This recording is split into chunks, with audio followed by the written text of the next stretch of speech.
Oi, gente, boa tarde a todos. Hoje é dia 23 de junho de 2020.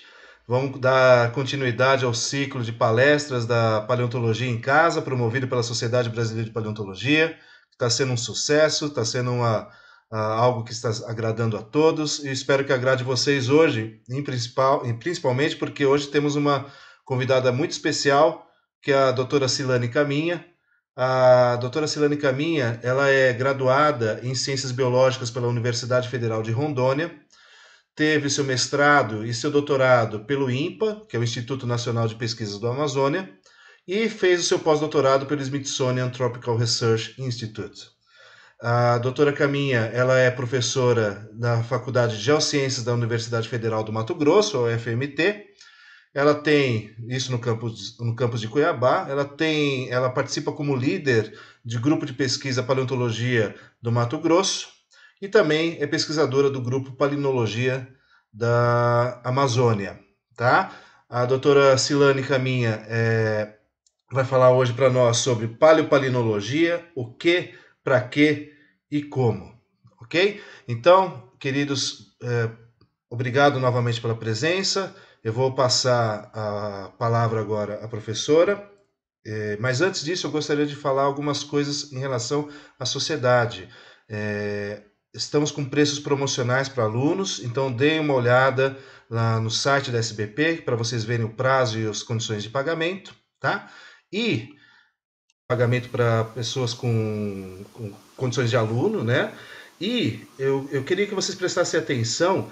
Quando vocês forem fazer a inscrição na SBP, existe uma série de documentos necessários. Então preste atenção em quais são os documentos, porque tem bastante gente fazendo inscrição e esquecendo de colocar os documentos. Então o sistema automaticamente barra, tá bom? Então prestem atenção em quais são os documentos e o que precisa para fazer a inscrição na SBP. Então, com vocês a professora Silane Caminha, que vai nos apresentar hoje paleopalinologia, o que, para quê e como. Obrigado, doutora Silane, fique à vontade.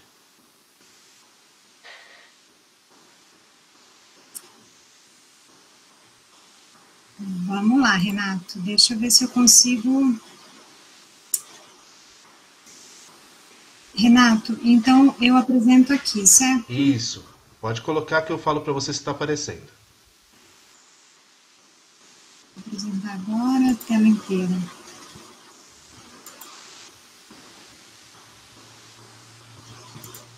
Apareceu? Não, Silane, ainda só está você. Tenta como uma janela.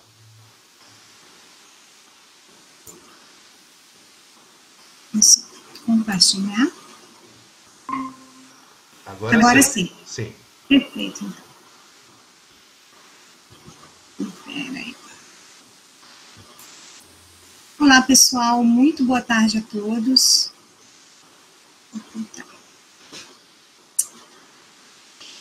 Como o Renato falou, então, meu nome é Silane, trabalho aqui na Federal do Mato Grosso, em Cuiabá.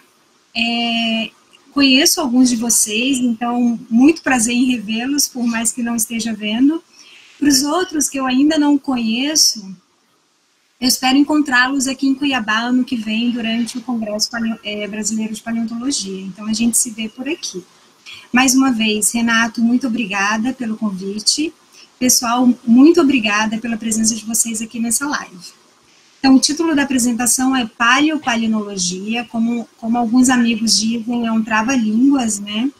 E a ideia de trazer esse tema para cá é dar uma explicação introdutória sobre o assunto, né?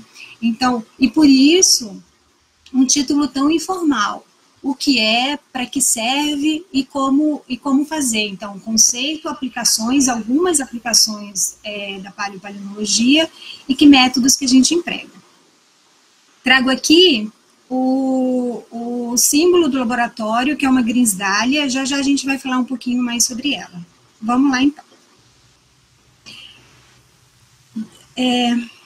Bom, paleopalinologia é um dos temas abordados pela micropaleontologia. Então, Kátia, durante a apresentação dela, Evelyn, durante a apresentação dela, elas falaram, então, as diferenças ou como a gente separa os grupos dentro de micropaleontologia. A gente tem, então, portanto, os grupos carbonáticos, os silicosos e os orgânicos. E a palinologia, então, ela vai abordar justamente essa terceira categoria, que são os microfósseis orgânicos. Trouxe uma foto de um macrofóssil, ou seja, um fóssil que a gente consegue ver a olho nu. Você não precisa ser paleontólogo ou estudante de paleontologia para conseguir identificar esse fóssil. Então, a gente tem aqui uma folha. Como eu falei, é um macrofóssil.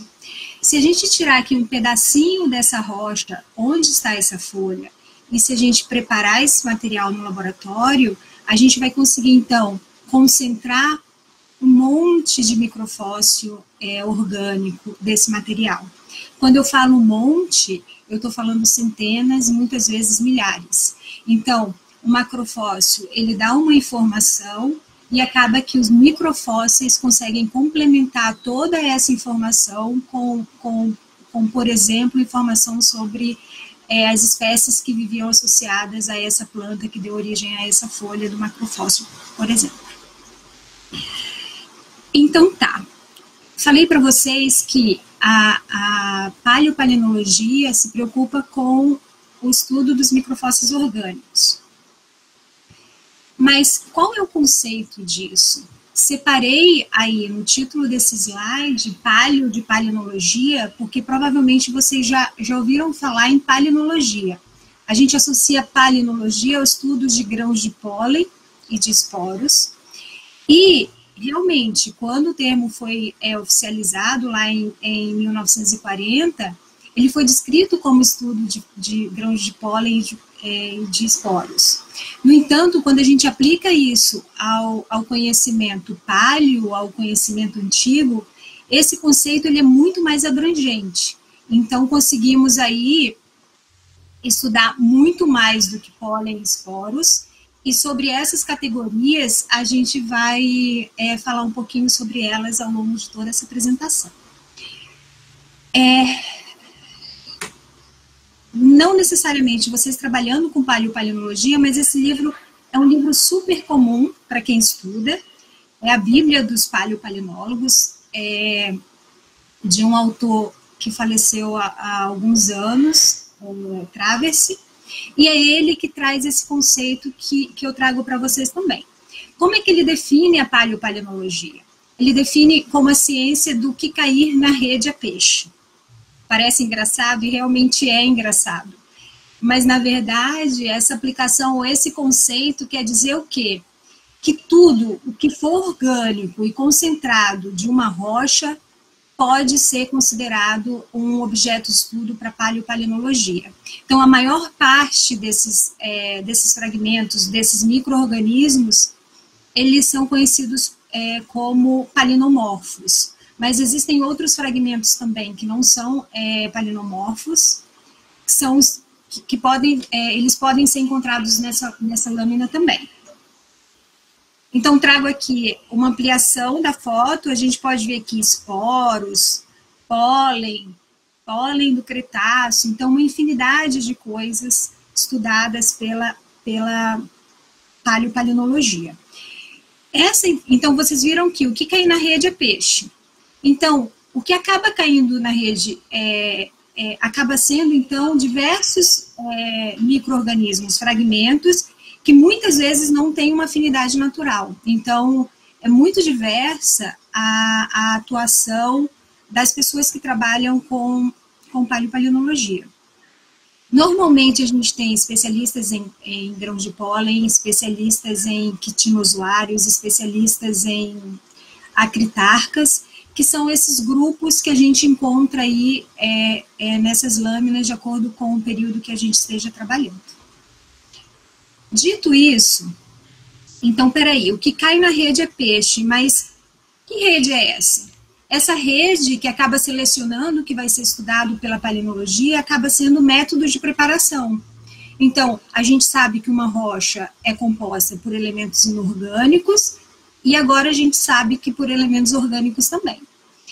Quando a gente pega uma amostra de rocha que a gente quer estudar, e a gente quer encontrar, então, os palinomorfos, que é o objeto da paleopalinologia, a gente pega essa amostra, traz para o laboratório e acaba jogando ou agregando numa amostra diversos ácidos que vão tirar toda a parte inorgânica.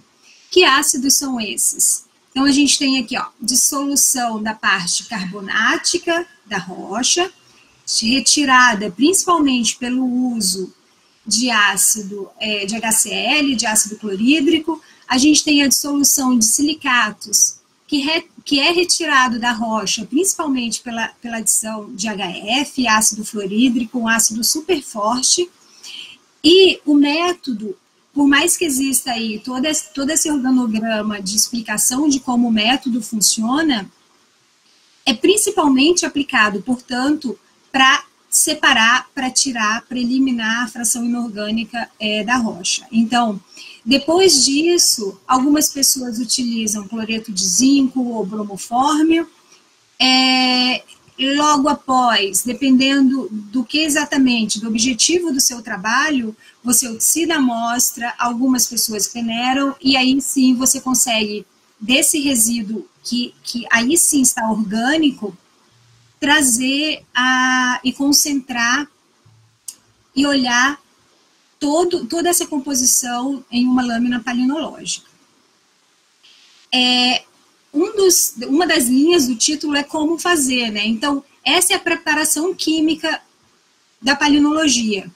Para a gente montar um laboratório de palinologia, não costuma ser muito caro. Então, o que você vai precisar investir de verdade é uma boa capela, porque, como eu falei, você precisa aí de usar ácidos fortes. O HF é super perigoso, a gente precisa de licença do Exército para utilizá-lo.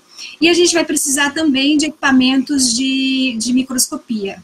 Para começar, você não precisa de um bom equipamento, de um equipamento muito caro. Com o tempo, você consegue investir nisso também.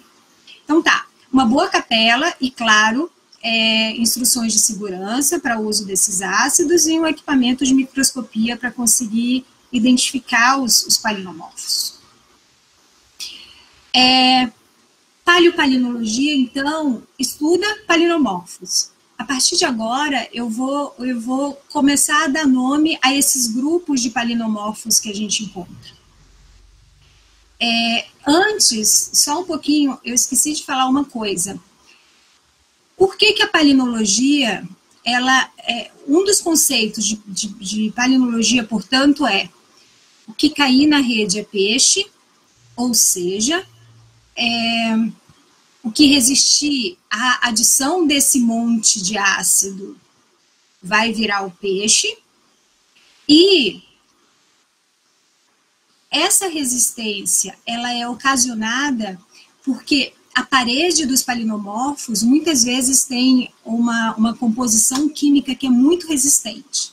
Isso ocorre devido à presença de um polímero bem complexo, a esporopolemina, algumas vezes a quitina também, em alguns dos grupos que eu vou falar para vocês. E a gente tem, portanto, que os palinomorfos eles têm essa composição, essa parede composta por esses elementos que são bem resistentes, formados, então, ou por esporopolemina, ou por quitina, ou pseudoquitina. É importante a gente entender isso, porque existem outros microfósseis de parede orgânica, mas que a literatura não considera como palinomorfos, justamente por esses microfósseis eles não resistirem a essa preparação química. Então, é possível isolá-los, mas eles não passam por todo esse processo de preparação química. Isso pode ser um indicativo que a parede deles ou desses grupos, a parede não é composta por esporopolemina ou por quitina ou por qualquer outra composição dessas que é mais resistente. Falei tudo isso para agora sim entrar no primeiro grupo, que é o grupo dos acritarcas. Evelyn, na apresentação dela sensacional sobre fósseis do pré-cambriano e uso de toda essa informação para uso em astrobiologia, ela falou que acritarcas é um balaio de gato. E realmente ela tem razão. Mas é um balaio de gato organizado, eu diria. A gente consegue agregar nesse grupo que não tem, que alguns constituintes do grupo realmente não têm afinidade natural conhecida, mas alguns outros têm. Então, a gente pode, por exemplo, associá-los a prasinófitas, prasinófitas, que são algas verdes primitivas, que têm composição de esporopolenina, e o registro mais antigo que a gente tem está em torno de mais ou menos 2 bilhões de anos. Então, a partir de 2 bilhões de anos, a gente consegue ter estruturas orgânicas que passam por esse processo de seleção por utilização de ácidos fortes e que pode ser considerado um palinomorfo. Isso no conceito do Travers. Mas, realmente, a literatura traz que os primeiros microfósseis orgânicos, eles datam de muito antes. Então, a gente tem aí microfóssil orgânico de 3,7 bilhões de anos, como Evelyn falou na apresentação dela. E se vocês não assistiram, eu sugiro muito que assistam. Ok, os acritarcas mais antigos, que passam pelo processamento ou que caem na rede, eles datam mais ou menos 2 bilhões de anos. Isso equivale a dizer que a origem deles remonta ao pré-cambriano, finalzinho do pré-cambriano. Um período, está justamente aqui no lado do slide, né? Esse período de tempo aqui. Agora, a literatura mundial, ela começa a destrinchar os eventos biológicos que estão aparecendo nesse intervalo de tempo. Então, eu não duvido nada que em um futuro muito próximo a gente tenha uma escala de tempo, não mais em uma folha como e sim em 2 folhas, e a gente comece aí a delimitar todos os eventos que estão acontecendo nesse período. E nesse caso aqui, a gente tem uma história aí de 2,5 bilhões de anos. A gente sabe que a escala é muito maior, ela começa em 4,5, 4,6, mas eu peguei aqui selecionando a partir de 2,5 bilhões de anos. Origem do grupo, então, 2 bilhões de anos, e que vem até os dias de hoje. E esse que vem até os dias de hoje são justamente as algas verdes que a gente conhece. Então, existem em vários acritarcas, a gente consegue definir, então, a afinidade natural. Alguns se assemelham muito também com o dinoflagelado, que é um outro grupo que a gente vai falar um pouquinho mais à frente. Como é que a gente classifica a acritarca? Da mesma forma que a gente classifica a acritarca, a gente vai classificar os outros grupos daqui para frente, que é olhando a morfologia. E o que é morfologia? Forma, o que tem de ornamentação, de processo e estrutura da parede. Esses são os três grandes grupos que vão descrever a morfologia de qualquer um dos palinomorfos. Então, dentro do grupo acritarcas, forma define grupo. E a gente consegue, então, definindo o grupo, enquadrar nessa classificação que está aqui, e associar isso a um tempo em que eles existiram. Então, por exemplo, naquele finalzinho do pré-cambriano que eu mostrei para vocês, a gente tem aí a presença de 2 tipos de acritarcas, que são os acritarcas com processos, vamos chamar isso de espinho, e os acritarcas esféricos e lisos, sendo que cada grupo, né, tem esses nomes aqui. Só queria que vocês se atentassem à forma, portanto. Então, a gente tem esses esféricos com processo, a gente tem esses triangulares, esses lisos esféricos, esses mais alongados com ponta, esse que tem ali ornamentação somente nas 2 pontas, esse circular com alguma ornamentação formando retículo, esse com corpo central e essa fina película em volta, e esse triangular. Por que eu falei isso? Porque trago para vocês, então, uma aplicação desse primeiro grupo de palinomorfo, dos acritarcas. Eles são bem importantes, portanto, para dar esclarecimentos, né, contribuir para o conhecimento sobre a origem dos eucariontes. Eles são, e essa é uma grande importância desse grupo, né, que são os principais elementos para fazer bioestratigrafia do pré-cambriano. Eles são os únicos microfósseis que a gente encontra lá no pré-cambriano. E eles são bem importantes para quem estuda também rochas do Paleozoico no Brasil. Então, a gente sabe que a gente tem aí pelo menos 3 grandes bacias com deposição de rocha paleozoica. Existem mais, mas pensei aqui em 3 grandes. Vamos pegar aí a primeira, a Bacia do Paraná, que tem uma sequência paleozoica incrível, né? Se a gente pegar, trouxe aqui um estudo, como um estudo de caso, para falar dessa aplicação. A gente tem acritarcas e algas prasinófitas do Devoniano da Bacia dos Solimões. Então, só voltando lá aquelas formas que eu falei para vocês. Olha só, esféricos com processo. Vou voltar no slide anterior. Esféricos com processo. Eu tenho os triangulares com processo na ponta. Ups. Olha só, eu tenho triangulares aqui. Então, vocês veem que essas formas, elas são facilmente distinguíveis dentro desse trabalho. E essa autora utilizou, portanto, acritarcas para definir ou para chegar a um limite de tempo dentro da Bacia de Solimões. Então, ela está aí trabalhando com o Devoniano inferior. Olha só esse aqui, ó, Pterospermella. Você tem o corpo central e essa camada aqui de mais fina envolvendo esse corpo central. Olha ela aqui.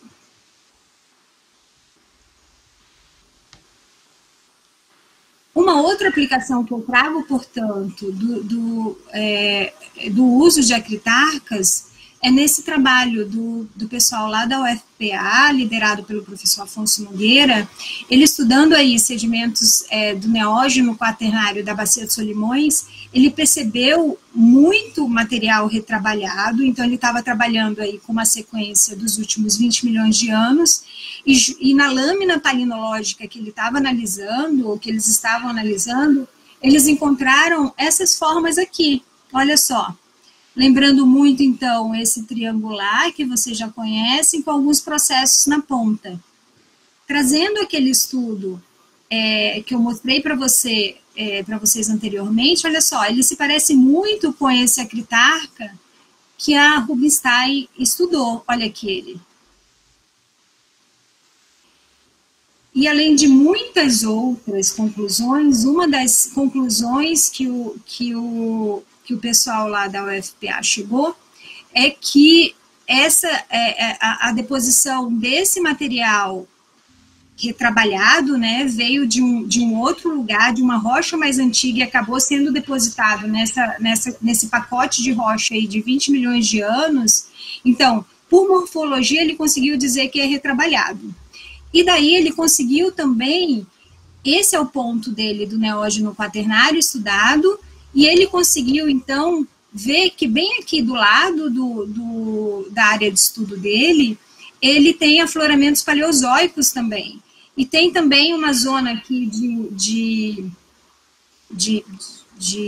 Arco do Purus, uma zona geológica aqui que pode ter trazido à tona esse material paleozoico. Que informação que isso dá? Então, primeiro, eu consigo dizer de onde veio esse material e como que a gente pode trazer fragmentos de rochas de outros lugares, através de drenagem de rio. Então, além de dizer qual foi a possível área-fonte do material que junto com o material mais novo foi depositado naquela região, eu consigo dizer que provavelmente eu tenho uma paleodrenagem vindo nessa direção também. Uma outra aplicação de acritarcas muito utilizado pelo pessoal da geoquímica orgânica ou do pessoal que estuda, que faz estudos aí para a indústria do petróleo, é o índice de maturação térmica. O que é isso? Então, dependendo da temperatura em que a rocha passou durante a deposição, a gente consegue ter, então, algumas janelas que pode ajudar aí na formação ou de óleo ou de gás. Nesse caso, a cor do palinomorfo vai dizer qual foi a média de temperatura. Então, esse é só um desses estudos, existem vários. Tyson, no livro de 95, ele descreve um outro índice também, Traverse, mas trouxe esse apenas como uma aplicação. Então, a cor do palinomorfo, nesse caso do acritar, que é também utilizado para esporos, vai dizer em que temperatura foi depositado aquele pacote, ou aquele pacote sofreu durante o período aí de não só de deposição, mas também de processo ao longo do tempo. Segundo grupo de palinomorfos são os dinoflagelados.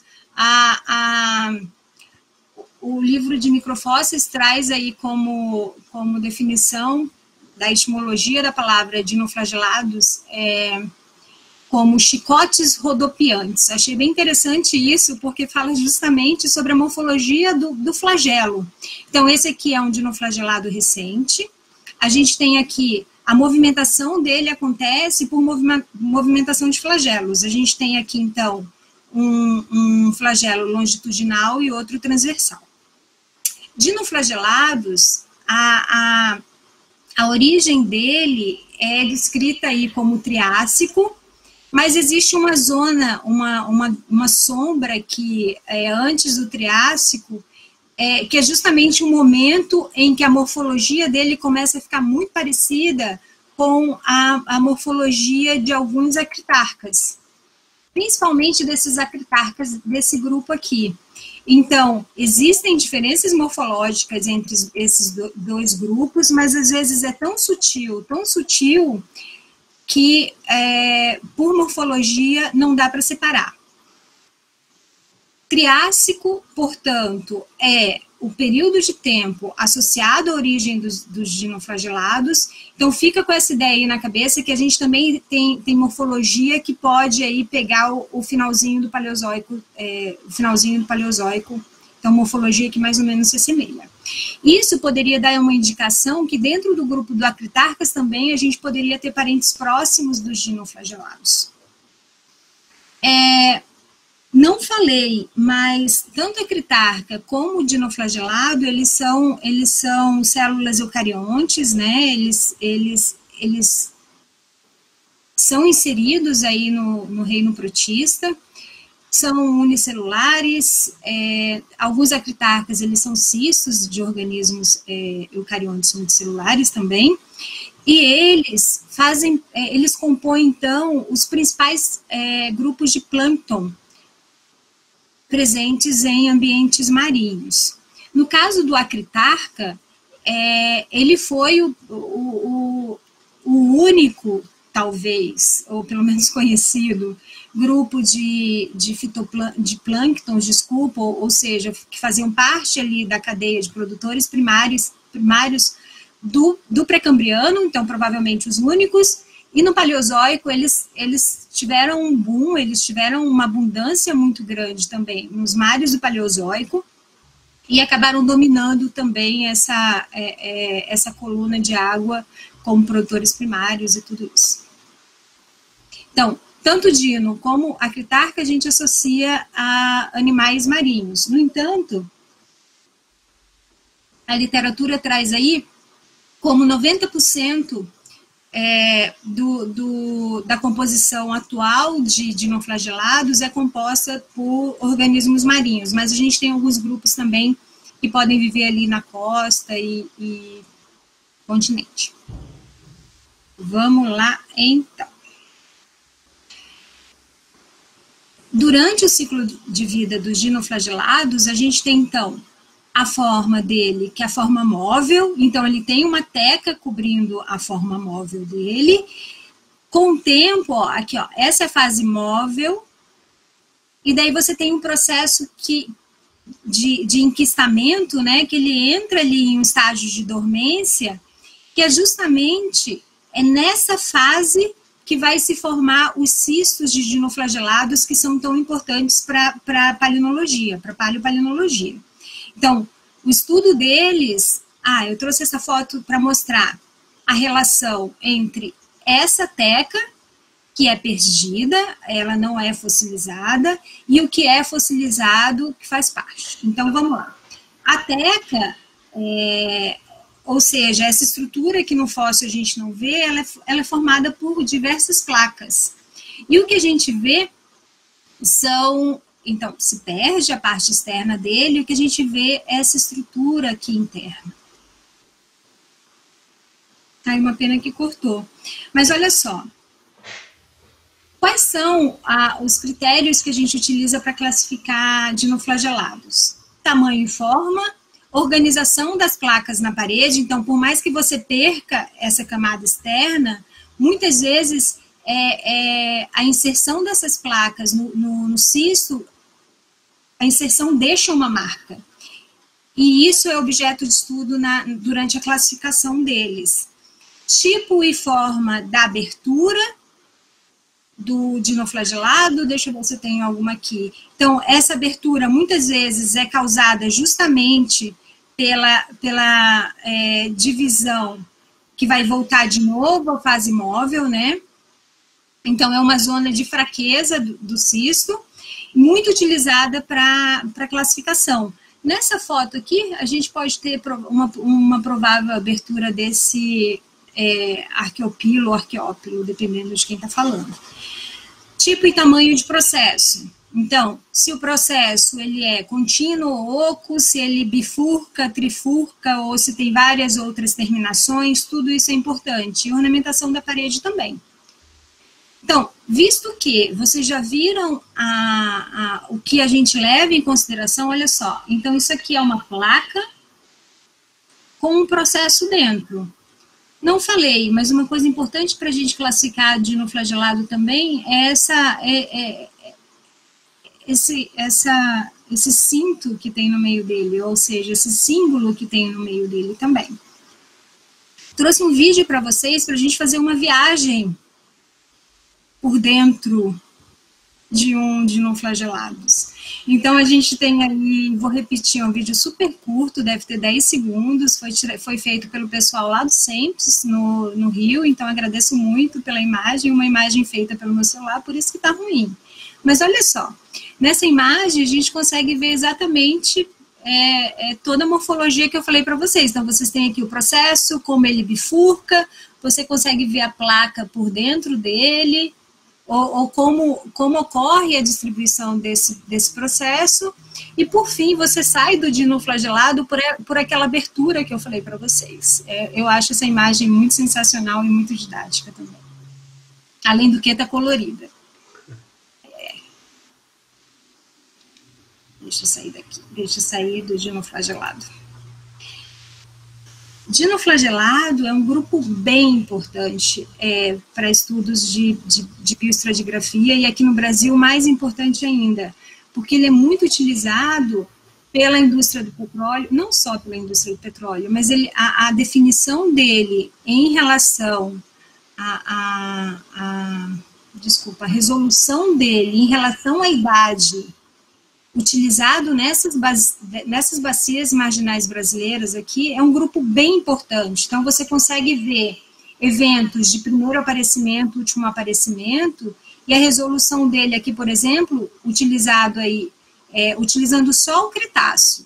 A gente tem aí, de 125 milhões de anos a 65 milhões de anos, uma definição aí dos últimos aparecimentos desses grupos, bem importante para a gente datar essas sequências de rocha. Por que é importante, né? Porque a gente sabe que o petróleo brasileiro sai principalmente dessa região da costa do Brasil. Terceiro grupo que eu quero falar para vocês são os palinoforaminíferos. Então, o pessoal que estuda micropaleontologia de carbonato, tem os grupos de foraminífero também de silicosos, eles são os responsáveis por estudar foraminíferos. Mas, eventualmente, a gente tem alguns foraminíferos também nas nossas lâminas palinológicas. Infelizmente, a gente não consegue dizer a que grupo pertence. Então, a delimitação dele aqui de tempo não é tão boa, por isso que eu pus em pontilhados aí. Então, a gente não consegue fazer alguma inferência em relação à idade, utilizando esses micro-organismos. Mas eles são bem importantes, muitas vezes, para nos ajudar na interpretação de ambiente. Então, eu trago aqui um estudo feito pelo pessoal do Smithsonian, liderado pelo Carlos Jaramillo, mas também a gente tem aqui na coautoria o Carlos D'Appolito, que trabalha muito nessa área. E o que eles encontraram? Uma associação aí em rochas da Amazônia, Colômbia, que durante o processo, então você tinha aí vários palinomorfos terrestres, vários grãos de pólen, vários esporos indicando que aquilo era um ambiente terrestre, mas no meio do caminho desse estudo apareciam lâminas que eram compostas por muitos dinoflagelados e alguns foraminíferos também. Então, a presença desses palinomorfos ajudou para indicar uma entrada de água marinha, né, uma incursão marinha, aqui na Amazônia, no período ali, na verdade foram duas, o artigo ele cita duas, uma há 17 milhões de anos e uma há 13 milhões de anos. Então, novamente, microforaminíferos não ajuda a gente muito em relação à idade, a descrição dele é feita principalmente também pela forma, então a gente tem as formas que são unilocular e multi, então com uma câmara ou com várias câmaras. Nesse caso a gente tem várias câmaras aqui, mas não é possível dizer a que grupo atual esse material pertence. Dentro de foraminíferos, a gente não consegue fazer essa associação. Então, acaba que prejudica nessa delimitação. Foraminífero, a gente tem, então, uma carapaça externa feita de material inorgânico, como eu já falei para vocês, tanto carbonato como sílica. Durante a preparação, a gente elimina essa carapaça e o que acaba concentrando é a fração orgânica que está dentro da carapaça. Então, por isso que a gente encontra foraminífero em lâmina palinológica. Existem foraminíferos orgânicos, então, que tem essa, eu chamei carapaça, mas o nome certo é teca, então, que tem esse envoltório externo, também de composição orgânica. Em foraminífero a gente tem um grande grupo que tem essa teca também de composição orgânica, mas ele é unilocular, ele só tem uma câmara, mas a gente não consegue, durante a rotina de trabalho, ainda não foi possível concentrar muito desses que são 100% orgânicos. Então tá.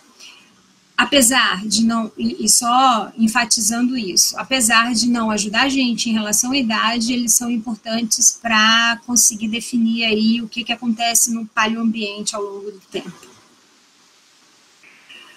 Um quarto grupo de palinomorfos são os quitinozoários. Quitinozoários é uma parada. Por que eles são uma parada?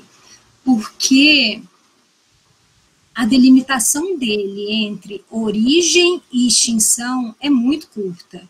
A gente tem aí um pequeno intervalo de tempo, né? E essa característica desse grupo os torna bem importante, para definir idade de rocha. Então, a gente temos aí proposições de idades de globais, né, de zoneamentos globais com base em quitinozoários, por conta disso. A forma dele é muito característica, são palinomorfos com formato de garrafa ou de vaso. Então, nesse caso aqui, o que a gente leva em consideração? Tamanho do corpo, tamanho do pescoço dele. Vocês veem que tem uma parte mais escura e uma mais clara? Então, tem uma boquinha aqui no meio, que é importante para a classificação do grupo. E nesse caso, a gente tem, então, um vaso cheio de espinho. Vocês viram que a cor dele é mais escura? quando comparada, por exemplo... é que eu não trouxe nenhum palino de dino. Vou pegar esse aqui, desculpa, gente. Olha só, quando eu pego a cor desse dinoflagelado aqui e comparo com o do quitino, ele é mais escuro. Então, essa característica dele ser mais escuro, a parede dele é composta, então, por quitina, e essa presença de quitina sugere que o grupo provavelmente esteja relacionado ao reino animal.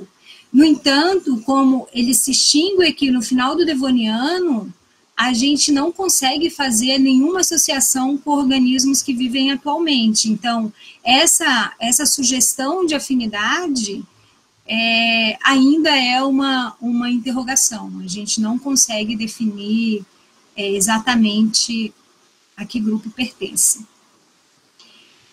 Como eu falei, a extensão temporal dele é muito curta. A gente tem aí uns 100 milhões de anos, mais ou menos, entre origem e extinção do grupo.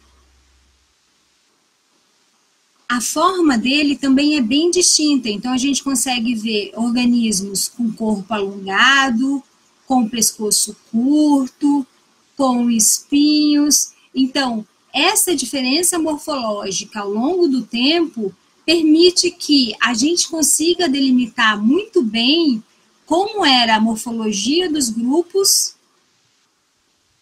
relacionando isso a delimitações de tempo ainda menores. Então, por isso que quitino é importante para a datação. Nesse caso, por exemplo, a gente consegue, mesmo sem entender de descrição de quitinozoários, a gente consegue ver, peraí, olha só, nesse tempo mais antigo a gente tem formas lisas, daí a gente começa a ter alguns espinhos por aqui, alguns espinhos na base por aqui, e no topo formas com espinho ao longo do corpo. Então, olhando só a ornamentação, liso, mais ou menos espinhos, muitos espinhos, a gente consegue fazer aí uma inferência se a gente está, por exemplo, no Ordoviciano ou no Devoniano, levando em consideração essas duas características. Quitinozoários, eles têm sido utilizados também nessas rochas paleozoicas da Bacia do Paraná. O pessoal do Sul, eles são muito bons nisso, e eles encontram muitos desses grãos. E é por isso que a definição de idade para os estudos do Paleozoico, a definição ela é melhor, né? Tem uma resolução muito maior, e a gente consegue, então, dependendo do afloramento que esteja trabalhando, a gente, de novo, consegue definir se a gente está aí na base do Devoniano ou no topo do Devoniano. Um sexto grupo, eu já perdi as contas, estou enrolando vocês, são os colecodontes. Os colecodontes, como vocês podem ver, também aparecem, assim como os quitinozoários, no Ordoviciano. Todos esses animais que eu falei para vocês, todos esses grupos que eu falei para vocês, eles são marinhos, tá? Até aqui a gente está num ambiente marinho ali, com um ou outro dino atualmente vivendo em continente. A gente tem, portanto, ali os escolecodontes, a origem deles é no Ordoviciano e eles vêm até os dias de hoje. Então, como a gente conhece, como eles sobreviveram ao longo do tempo, né, vários grupos sobreviveram ao longo do tempo, a gente consegue fazer aí uma classificação se baseando em formas viventes. Então, escolecodonte, que é o grupo de palinomorfo utilizado, eles fazem parte do aparelho bucal de vermes poliquetas. Vermes poliquetas são anelídeos, são minhoquinhas aí que vivem em ambiente marinho, e o aparelho bucal desses organismos, eles são compostos por diversas camadas de placas. Isso faz com que a classificação seja um pouco complicada, mas que, dependendo do objeto que você, da parte do escolecodonte, desculpa, da parte do aparato bucal do animal que você pegue, você consegue classificar aí também. Então, trouxe esse estudo só para dar uma animada no pessoal que gosta de bicho grande, né? Então, esse seria um fóssil, um macrofóssil de um desses aparelhos bucais aí dos poliquetas, que a gente consegue ver a parte da mandíbula dele. Então, e daí é um artigo publicado numa revista Super UAU, e que fala do gigantismo nesses vermes do Devoniano também, então associados a essa história do Paleozoica que a gente estava conversando até há pouco. Voltando então para os micros, né, e de escolecodonte também, eles sempre estão associados a quitinozoários. Então, a taxonomia do grupo, ela é um pouco mais complicada, né, pelo menos para quem está de fora do grupo de escolecodontes, porque como são várias formas, vários pedaços dentro desse aparelho bucal, acaba que dependendo do fragmento que você pegue, você não consegue identificar tão bem. Mas existem elementos diagnósticos em escolecodontes, não há dúvida em relação a isso, e que são bem importantes.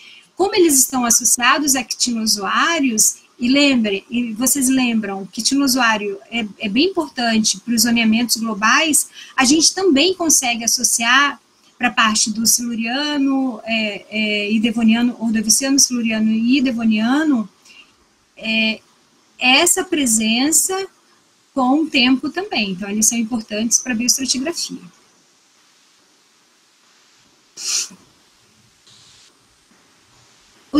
Os dois próximos grupos que eu vou falar para vocês agora compõem o grupo dos esporomorfos. Até agora, a gente tinha falado, então, sobre composição principalmente de microfósseis de ambiente marinho, e os esporomorfos, eles seriam, então, a parte continental dentro de uma lâmina palinológica, né? Então, o primeiro grupo de esporomorfos são os esporos. Nesse caso aqui, eu trago um esporo de uma samambaia vista no foco proximal, o mesmo grão vista do outro lado do foco, o lado contrário a esse, e aqui uma vista diferenciada desses esporos.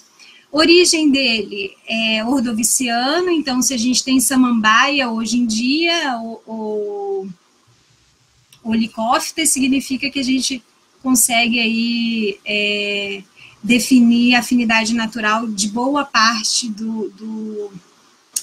dos constituintes desse grupo. Só uma coisa que eu preciso enfatizar. Então, quando eu falo assim, esse grupo tem representante atual, significa dizer que eu consigo definir eu consigo definir aí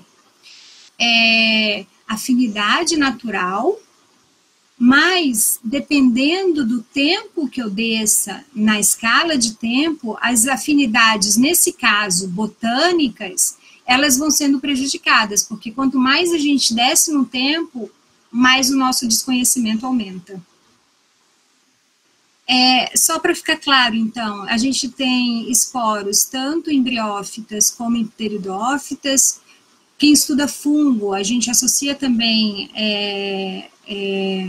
o que a gente encontra em fungo, em lâmina palinológica, a gente chama também de esporos, mas nesse caso eu estou falando principalmente de briófitas e pteridófitas. Então, todo mundo deve ter uma samambaia em casa, bom, quase todo mundo. Quem não tem, já deve ter visto que, dependendo aí de alguma época do ano, você tem essas bolinhas pretas na base das folhas. Essas bolinhas pretas são os soros.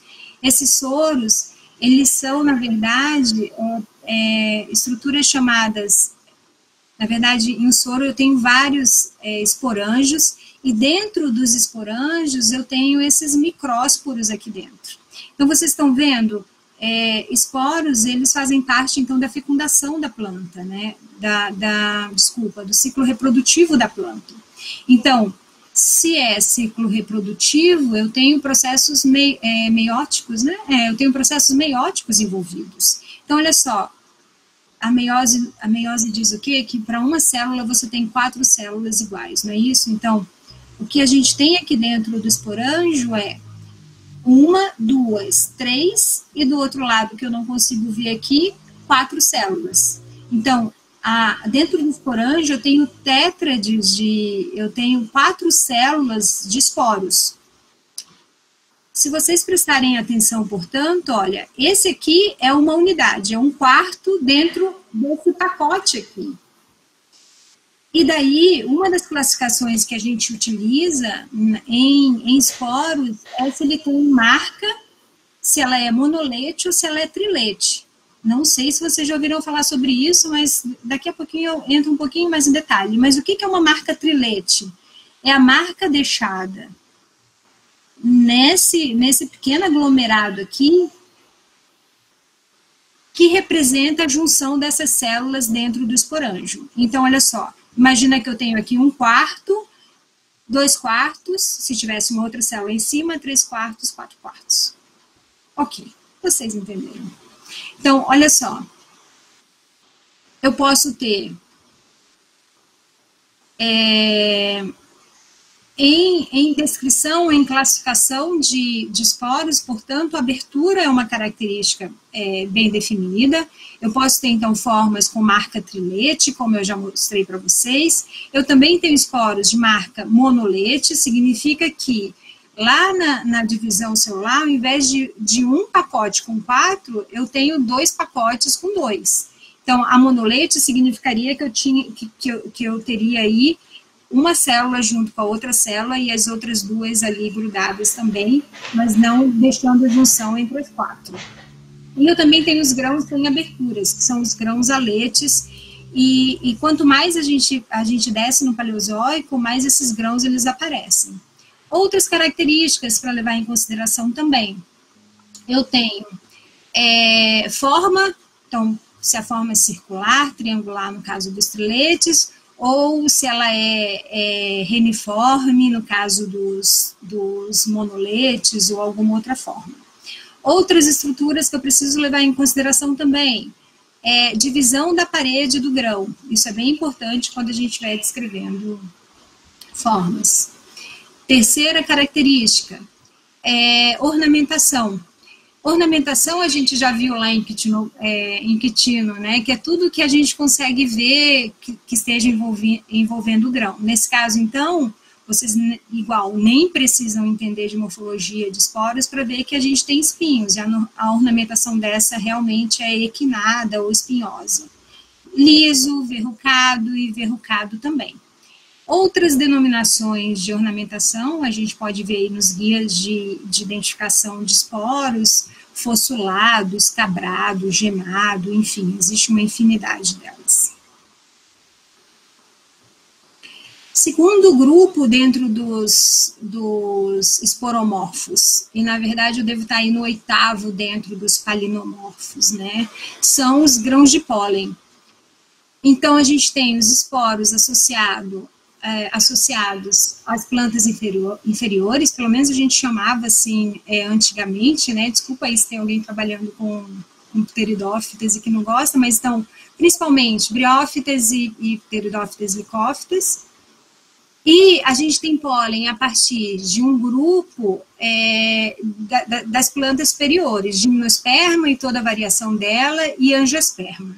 Nesse caso, eu trago aqui uma foto ilustrativa para lhes dizer que a gente encontra pólen em todos os lugares. Inclusive, esse foi o argumento que um professor usou para me convencer para trabalhar com palinologia, né? Ele me dizia assim, não, a gente tem pólen no cabelo, a gente respira pólen o tempo inteiro e tudo isso. Ele estava querendo me convencer que era impossível não encontrar esse fóssil no material que eu estava estudando, porque pólen estava em todos os lugares, de acordo com o que ele me dizia. Hoje eu vejo que não é bem assim, mas enfim, realmente eu ele me convenceu e eu acho que ele chegou ao objetivo dele. Mas trago essa figura para dizer que esse pozinho amarelo que a gente vê aqui nessa flor, na verdade, se você pegar ali um pouquinho disso, levar numa lâmina, colocar um pouquinho de álcool, um pouquinho de água e olhar, ele vai estar cheio, então, dessas estruturas. Normalmente, a ornamentação do grão de pólen está associado à forma de dispersão dele. Então, se eu tenho formas aí cheias de espinhos, significa que eles grudam provavelmente em algum polinizador, tipo uma abelha, no pelo de uma abelha, para ser carreado e levado para polinizar outras plantas. No caso de pólen, a gente separa, então, gimnosperma e angiosperma, e a gente tem ali os primeiros pré-pólens no registro paleontológico, no finalzinho do Devoniano, Carbonífero, sim, a gente começa a ter um montão até os dias de hoje. Normalmente, grãos de gimnosperma, eles são alados. Essas asinhas aqui do lado têm a ver com o modo de dispersão do grãos de pólen. Nesse caso, é o bunto que dispersa. Então, quanto mais leve, quanto maior a superfície, significa que mais longe ele vai. E quanto mais longe ele for, maior o aumento de variabilidade genética. No entanto, por mais que a gente associe essa morfologia a gimnosperma, a gente também consegue ver grãos que não são alados, grãos grandes, lisos, que não são alados, que igualmente são dispersos por vento. E esse é um grão de Masterácea, uma família bem comum nos últimos 40 milhões de anos, então é uma família que tem realmente tido sucesso aí ao longo do tempo, é a família do girassol. E que daí sim, ela seria o nosso representante para dizer sobre a variabilidade de formas que a gente encontra em grãos de pólen de angiosperma, desculpe. No entanto, a gente tem angiosperma, e eu trouxe aqui a foto desse matinho. Ai, não apareceu a flor do matinho, mas todo mundo já viu uma floração de poácea, de gramíneas, né? Então, normalmente eles têm aquele formato de tirador de poeira, né? Essa coisa que a gente utiliza ali para tirar poeira do móvel. Isso significa que a produção polínica dele é muito, muito grande. E essa produção, o pólen dessa planta, ele é esse aqui, ó, é um pólen liso, grande, com uma bolinha aqui no meio, que já a gente vai saber o que é. Então, o modo de dispersão dessa angiosperma também é por vento. Então, por isso que a planta não precisa investir tanto em morfologia, já que a produção dela é muito alta, né? Ela produz muito em grãos simples. Existem diversas características para a gente identificar grãos de pólen. E aqui eu meio que afunilo essa descrição para os grãos cenozoicos, tá? A gente sabe que, de novo, quanto mais a gente desce um tempo ali, a morfologia ela vai ficar distinta. Então, características como simetria, a gente precisa saber qual é o eixo do grão que a gente está olhando, abertura, são coisas que a gente tem que levar em consideração quando se está descrevendo o grão de pólen. Nesse caso aqui eu trago abertura porque eu vejo que é uma coisa fácil de convencê-los, que é simples de ver também. Então, a gente tem aberturas de dois tipos, que são as circulares, né? Às vezes um pouquinho maior, um pouquinho mais gordinha, mas sempre assim, baixinha e gordinha, e as altas e magras. Então, nós temos os poros e os colpos. E, às vezes, a gente tem uma junção de poros e colpos no mesmo grão. Números de poros, número de colpos, número de colporos podem variar também. Então, a gente pode ter grãos, primeiro, sem nenhuma abertura, os inaperturados, com uma abertura, os monoaperturados. Então, a gramínea que eu falei para vocês, com essa abertura aqui, é um grão monoaperturado. Super comum no registro dos últimos... Não, ele começa ali aos 60 milhões de anos, mas ele fica bem mais comum nos últimos 20 milhões, realmente. Temos grãos com uma abertura, características de palmeiras, de aricáceas, Temos grãos, como eu falei para vocês, de determinadas formas aí. Nesse caso, então, eu trago um grão com uma abertura, um grão com 3 aberturas. Outra característica que a gente tem que levar em consideração, que talvez seja mais complicada de ver quando a gente está aprendendo aí sobre pólen, que é a estruturação da parede. Quando você tem foto aí, né, de microscopia eletrônica, é muito mais fácil ver essa divisão da parede. Então, a gente consegue ver aqui essa camada aqui embaixo, essa camada aqui em cima. A gente consegue ver aqui um teto, que seria esse aqui. De novo, essa camada se repete aqui em cima e um teto de novo, e aí sim que vai aparecer, ou que vão aparecer os elementos da ornamentação, que nesse caso são espinhos. Eles estariam relacionados, cadê? Com essa ornamentação aqui. A nomenclatura utilizada na ornamentação de esporos e pólens, vocês viram que eu coloquei até o mesmo desenho aí, né? Então, ela é muito similar, com pouca variação nomenclatural entre uma e outra. De novo, trago aqui um videozinho de um grão de pólen para a gente tentar identificar. Primeiro, ornamentação. Segundo, abertura. Eu consigo ver super fácil e eu imagino que vocês também conseguem ver. Então, a ornamentação ela é fácil, a gente consegue ver aqui várias equinas. E abertura, eu consigo ver, peraí, tem um buraquinho aqui, um poro. Peraí, tem outro poro aqui, outro poro aqui, outro poro aqui. Então, é um grão de pólen equinado, periporado, com muitos poros.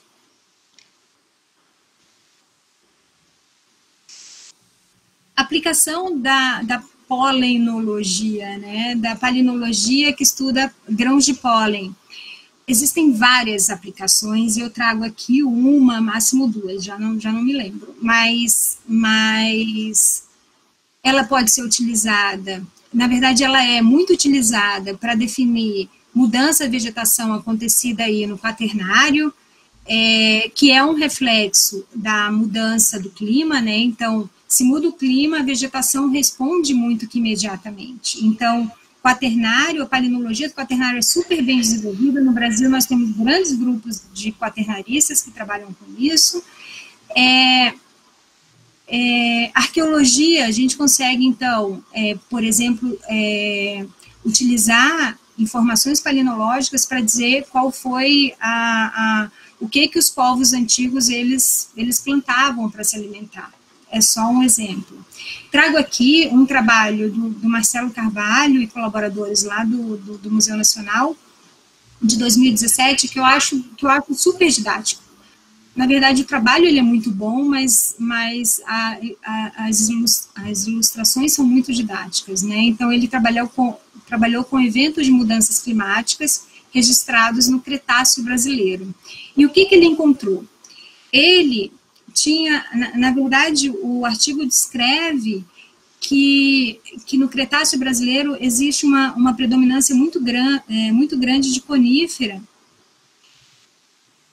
de um grão de conífera chamado Classopholis, e que esse grão está associado a ambientes mais áridos.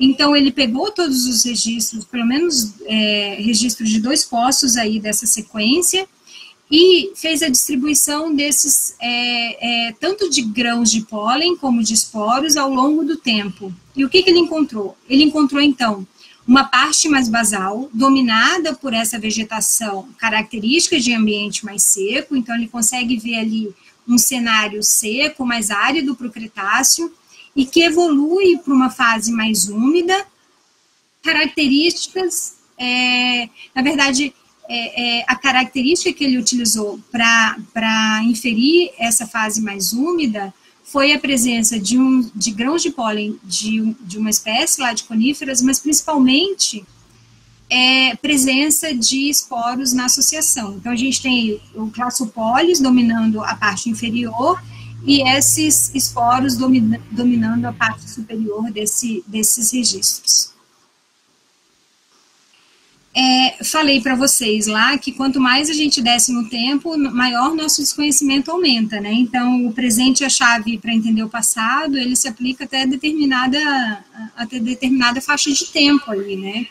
Por sorte, Cenozoico é uma faixa de tempo boa, que a gente consegue, então, inferir quais são as características botânicas da associação encontrada aí no Cenozoico com o que a gente encontra atualmente. A maior parte na verdade, a gente conhece muito pouco sobre a afinidade botânica de grão fóssil, é um fato, mas que é possível fazer conforme as descrições em taxonomia aumentem. E isso permite que a gente consiga aí estabelecer, essa foto eu tirei do trabalho do Dapólito, desculpa por não ter referenciado, mas a gente consegue estabelecer equivalentes com a afinidade botânica em nível genérico. Então, essa figura, ela acaba trazendo aí gêneros de Malvácea, alguns gêneros de uma subfamília, hoje em dia, de Malvácea também. O que acaba permitindo que a gente consiga ver origens de gêneros de planta ou de famílias inteiras ao longo do registro do Cenozoico. A preservação, então, olhar um grão fóssil de uma paquira e olhar um grão retirado de uma essicata ou de uma planta encontrada e comparar, a morfologia é exatamente igual. Então, o registro fóssil preserva muito bem essas características e esses grãos também. Isso permite com que a gente volte ao passado e reconstrua. Nesse caso aqui, a gente tem grãos do Mioceno da Amazônia, mais ou menos 20, 15 milhões de anos atrás. Então, todo esse conhecimento nos permite que a gente faça considerações sobre como é que foi a Amazônia há 20, 15 milhões de anos atrás. Então, olha só, a gente consegue inferir, por exemplo, através da associação palinológica, e daí sim eu coloco pólen e esporos, e associo isso a ambientes de florestas, ambientes ali dominados por palmeiras e ambientes de pequenos lagos, e para isso eu utilizaria um grupo de palinomorfo bem importante, de palinomorfos que é bem importante, mas que eu não falei sobre, que é o grupo de algas, nesse caso, Pediastrum e Botryococcus também. E essa pode ser uma aplicação da palinologia. Todos esses grupos que eu falei para vocês, a maior parte deles, desculpe, é formado, então, por micro-organismos ou por fragmentos de micro-organismos marinhos. Então, os esporomorfos são os únicos que representam o que acontece no continente ao longo do tempo, né? Então, a gente tem ali, estudando uma sequência, isso aqui é um diagrama polínico, para quem não trabalha com isso. O que um diagrama polínico mostra? Ele mostra ele nos dá uma noção de tempo, que aqui é registrado em relação à profundidade do material que a gente está trabalhando. Então, normalmente a gente utiliza esses poços que as companhias nacionais de geologia fazem, que até mesmo a indústria do petróleo faz e que cedem algumas vezes para a gente, né? Nesse caso foi o CPRM que doou. Na década de 70 ele fez vários poços ali na Amazônia, em média de 400, 500 metros de profundidade, e a gente saiu coletando, então, ao longo desses 500 metros, algumas amostras para fazer associação palinológica. Então, o que a gente tem aqui é amostra e o que a gente encontra de pólen. Cada nominho desse equivale a uma espécie de grão de pólen aqui, de um morfotipo de grão de pólen, né? Então, ao longo do tempo, a gente tem aqui a presença de determinadas espécies e a ausência dela. Às vezes a gente considera isso como evento, então, primeiro aparecimento, último aparecimento.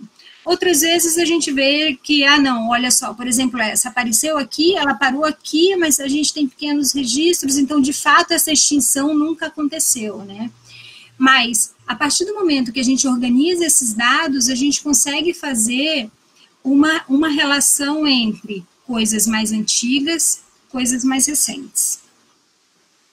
Bioestratigrafia, o que faz, na verdade, é empilhar esses pacotes. Então, se eu encontro em algum afloramento uma associação parecida com essa aqui, eu posso inferir que ela faz parte de uma associação mais antiga do que mais recente. Então, são os dois objetivos principais, que é empilhar e depois correlacionar com outras camadas. No entanto, ao longo do tempo, e puxando a brasa para a minha sardinha, então por isso que eu trago muito Amazônia e muito Mioceno, a gente tem diversos zoneamentos, que é justamente a delimitação desses pacotes utilizando esse conteúdo aqui, ou algum conteúdo paleontológico qualquer. Então a gente tem aí uns trabalhos, lembra lá do símbolo da Greensdalia, que eu mostrei lá no primeiro slide, que eu falei que era o símbolo do nosso laboratório? A Greensdalia é essa aqui. É um grão super característico. Então, o primeiro aparecimento dele e o último aparecimento, ele é bem marcado no registro. E esse grão, ele faz parte desse pacote aqui, ó, o pacote Greensdalia. Então, como eu falei para vocês, bioestratigrafia empilha, e conforme novos estudos vão aparecendo, a gente consegue ir correlacionando o significado de idade que esse conteúdo vai ter é quando a gente associa esse conteúdo, que muitas vezes é regional ou local, com os zoneamentos que são globais. Por exemplo, zoneamentos de foraminíferos planctônicos, bem utilizados no Mioceno e nanofóssil. Então, a delimitação de tempo aqui, muitas vezes, pode chegar aí a 500 mil anos. Quando a gente associa, ou quando a gente encontra esses elementos que são terrestres, com associação de eventos marinhos, a gente consegue dizer, por exemplo, e afirmar que o primeiro aparecimento da Greensdalia, nesse caso, pode estar aí entre 11 milhões e 12 milhões de anos. Tudo isso para dizer o quê?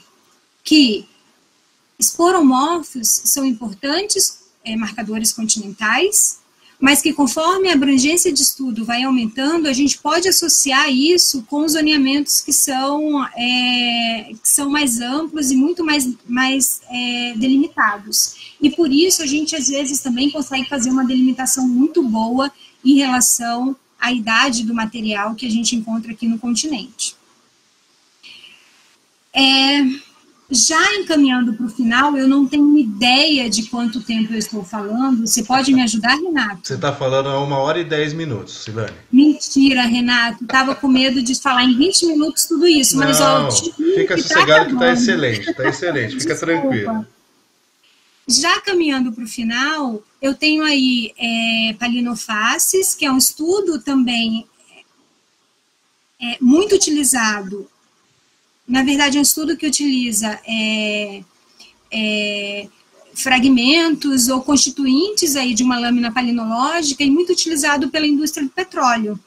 Palinofaces, mais do que dizer que isso é um esporo ou que isso é um grão de pólen, ele identifica absolutamente tudo que a gente encontra na lâmina. Ou seja, que isso aqui é um pedacinho de lenho, que isso aqui não tem forma, que isso aqui é um opaco.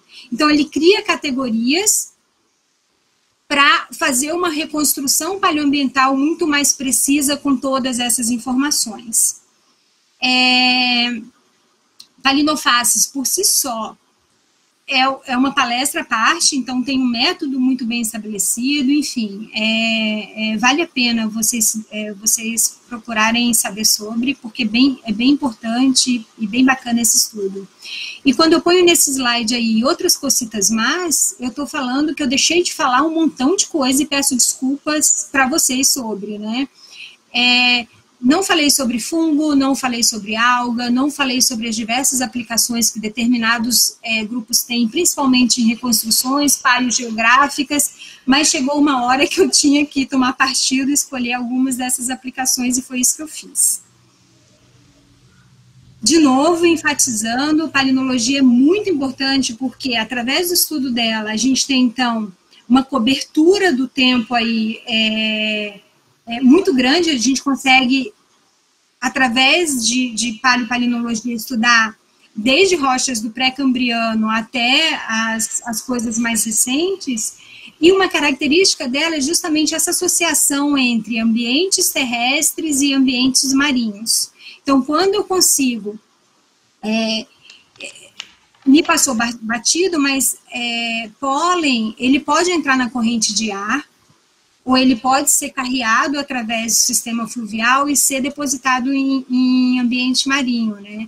Então, essa associação entre coisa terrestre e formação terrestre e formação marinha é o que dá, é o que caracteriza muito bem o estudo de palinologia. Então, trago aqui de novo essa junção entre elementos de ambientes terrestres e marinhos e transicionais também. Então tá, vocês devem estar se questionando, mas espera aí, como que a gente coleta essas amostras, né?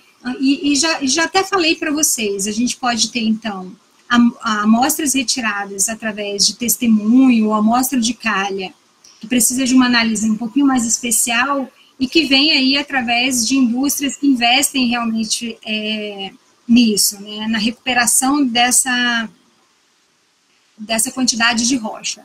Ou a gente pode ir ali no afloramento e coletar material também, né. Quando eu falo afloramento, palinologia, ela é muito bem recuperada em rocha sedimentar, mas existem estudos recentes que falam que palinomorfos também podem ser recuperados de rochas metamórficas de baixo grau. Então, além de rocha sedimentar, a gente também consegue recuperar em rocha metamórfica. Ok, mas que loucura, hein? Utilizar a palinologia, ela nasce na Europa a gente tem então uma composição aí vegetacional pobre comparada ao que a gente encontra no neotrópico, né? Então estudar grãos de pólen e esporos dos últimos 60 milhões de anos é uma tarefa árdua. Então, por sorte, o pessoal do Smithsonian, eles fizeram aí um banco de dados que acaba reunindo toda a composição, vocês estão vendo aqui, ó, pólen, esporos e dinoflagelados. Então, tudo que está descrito na literatura, desde o... eu falei Cenozoico, mas na verdade desde o Cretáceo até os dias de hoje, através de uma coleção bem completa que o pessoal dos Estados Unidos doou, a gente consegue, então, recuperar informações sobre morfologia de grão fóssil, quando que ele aparece, onde que ele está descrito, inferência de afinidade natural. Então, durante a nossa rotina de análise, com a ajuda desse banco de dados aqui, que a gente tem ajuda desse banco de dados, desculpe. Se alguém quiser o link, vocês podem me mandar um e-mail, eu posso mandar para vocês, se não der tempo de copiar, fiquem à vontade. De novo, desculpa ter falado tanto, eu realmente achava que eu ia utilizar só 50% do tempo.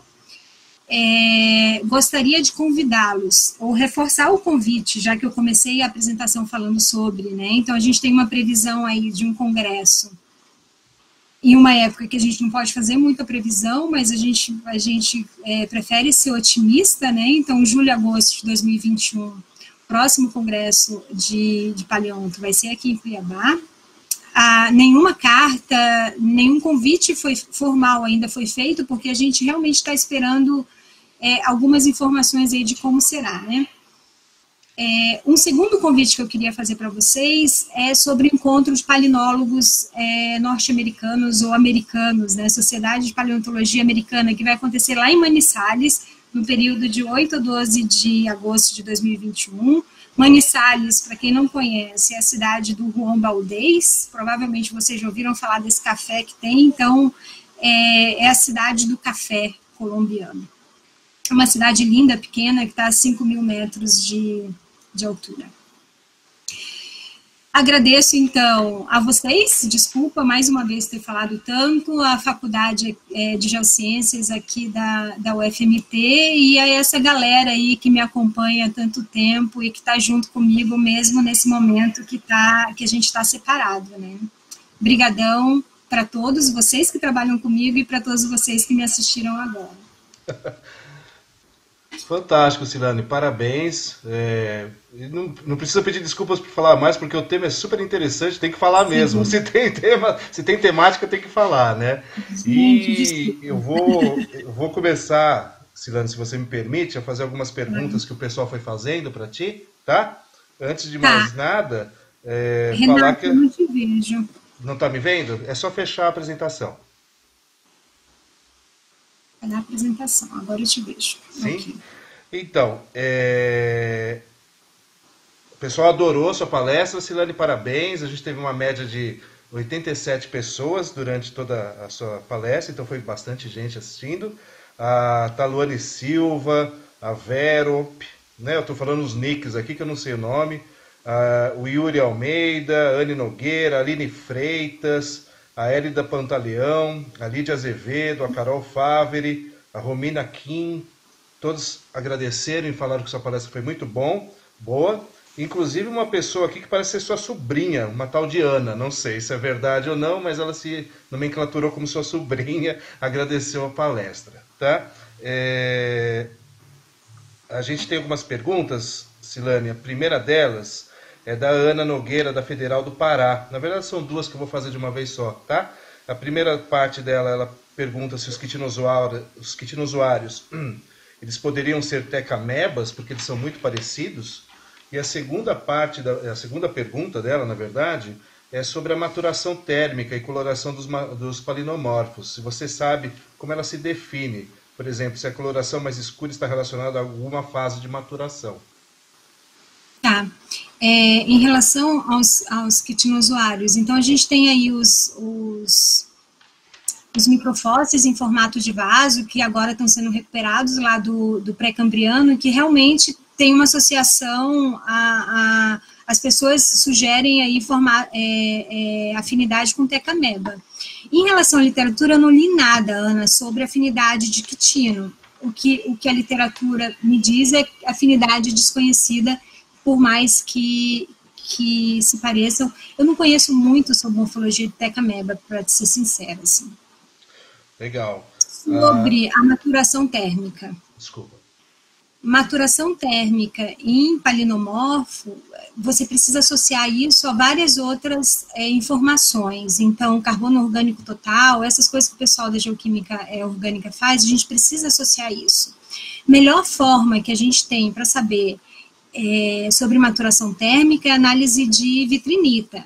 A gente utiliza aí coloração de palinomorfos quando a gente não tem a vitrinita para associar, mas sim, vários trabalhos trazem palinomorfos e acritarcas para fazer inferência sobre maturação térmica. Legal. A sua sobrinha é Ana Catarina, tá? Só para constar. A Ana Catarina é uma jovem cientista, tem 6 anos, adora dinossauros e que bom, eu queria muito trazê-la para o mundo do pólen, mas eu não sei se eu a convenci, a verdade Convenceu, é sim, eu tenho certeza que pólen é muito mais legal que dinossauro e Ana Catarina sabe eu disso. acho, mas enfim. Silane, o Kelton está perguntando se os grãos de asterácea podem ser bem ornamentados devido ao fato de serem dispersos por animais. O que você acha? Sim, É isso como eu mesmo? falei lá, né? Eles acabam grudando ali no corpo do animal e acaba sendo disperso mais Legal. facilmente. A Lídia Azevedo está perguntando se é possível discriminar as subfamílias de Poácea por... Nossa, desculpa a minha letra aqui, Perdão que eu vou pegar eu vou fazer outra, depois eu volto a essa, tá? O Ecápio está perguntando qual que é o pólen de angiosperma mais antigo registrado em bacias brasileiras, se você sabe. Eu não sei responder isso, Caio. A gente vai descobrir e depois falaremos. Mas existem aí, né? Então, os pré-pólens das pterospermales, mas o mais antigo do Brasil, eu posso te mandar um e-mail, Caio? Realmente eu nunca me questionei sobre isso, mas é uma excelente pergunta. Com certeza. Silane, achei a pergunta da Lídia. Ela pergunta assim: é possível discernir as subfamílias de Poácea por meio de grãos de pólen ou são todos morfologicamente muito iguais? Só voltando aí a pergunta do Caio, que eu fiquei encafifada e já respondo a Lid, que é minha Claro. brother aqui, já trabalhou com a gente, né?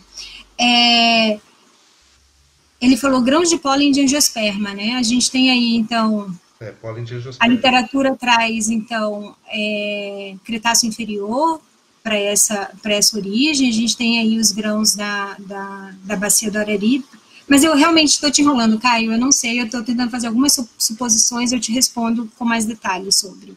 Na verdade, Sobre não é desculpa, Silane, o Caio, na verdade, não é o Caio, é a Kátia Pelvezan. É que o Nick... Kátia. É que eu também fui pego aqui, que o Nick não achei. Desculpa, Kátia. O registro está por aí, sim. Eu, de repente, se a Paula Susserker estiver por aqui, ela pode ajudar a gente.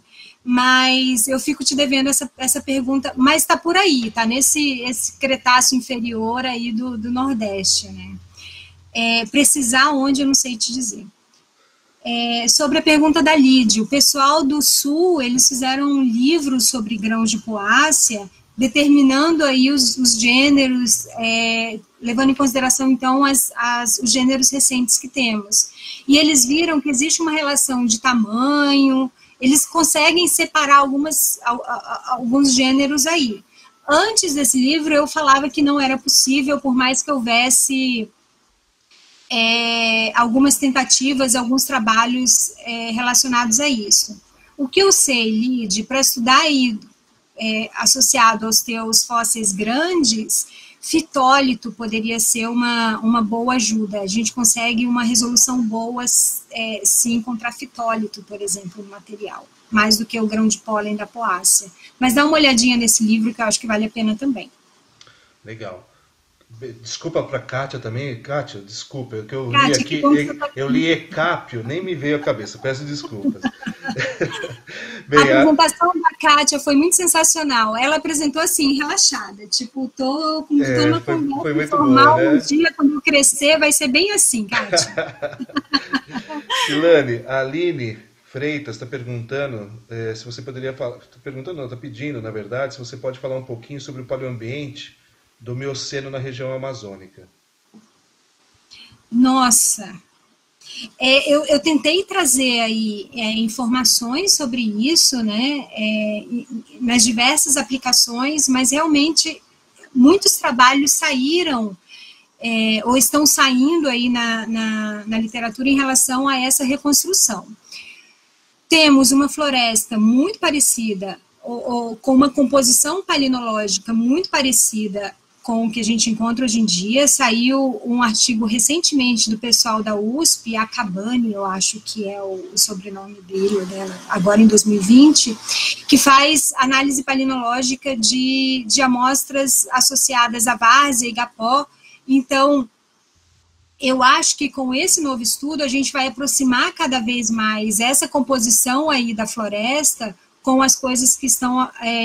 que o pessoal está encontrando aí agora muito recente, sabe? Então, são informações bem recentes que temos para fazer essa comparação.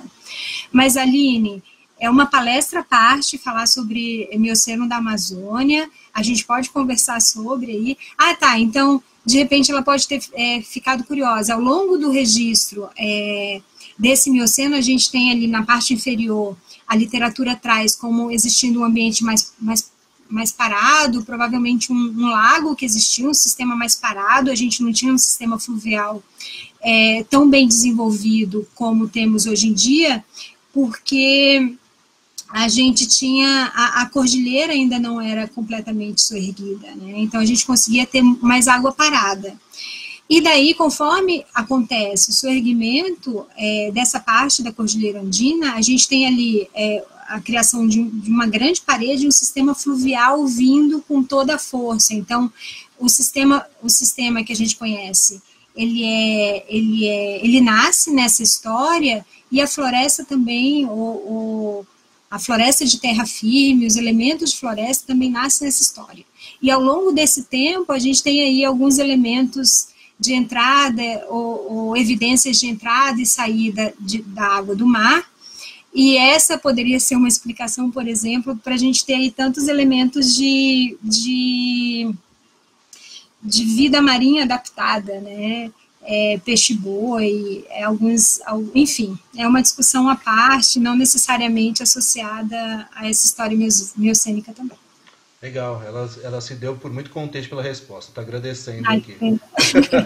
A última pergunta, Silane, para a gente terminar hoje, vou falar o nickname, não sei o nome dele ou dela, é Vero PP, que quer saber qual que é o grupo que você trabalha, em qual período geológico você trabalha. E fique com as suas considerações finais. Eu trabalho com uma coisa bem recente, então eu trabalho com pólen esporos do Mioceno da Amazônia, né? Então essa coisa do 20 milhões de anos, e isso é uma bagagem que eu trago, então, do doutorado, que eu trabalhei com isso. Mas aqui na universidade, acaba que a gente está fazendo um montão de coisa. A gente está ajudando aí o professor Renato com um devoniano.